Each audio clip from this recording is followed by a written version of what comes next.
is Rachel and I am founding director of Daith Cymru, and we have been on a daith learning journey to Tokyo in Japan.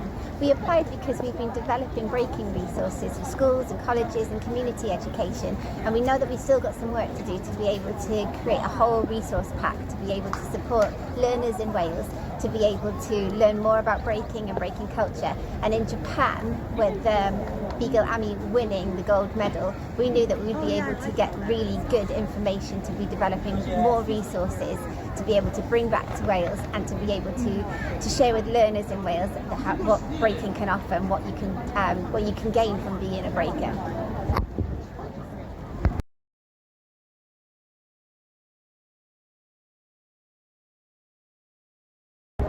When I was younger and learning dance, I was really keen to be able to learn more about hip-hop through my education, but that wasn't an option. What we would really love for the new GCSE dance in Wales is that diverse dance styles can be able to be included within educational settings, and that includes up-and-coming dance styles such as K-pop.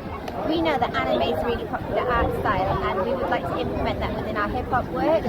So the resources we're looking to create a piece of anime hip-hop theatre, and we've been learning a lot about theatre right now, from traditional kabuki theatre to K-pop huge-scale arena theatre, and it's been really interesting to develop ideas and to be able to have a point of reference for all of us that have been here to kind of start this conversation of what resources can be created. Being out in Tokyo hasn't just been about seeing theatre, which has been a really amazing opportunity, but we've also been able to go to museums, we've been able to go to classes and link with Japanese breakers, Japanese poppers.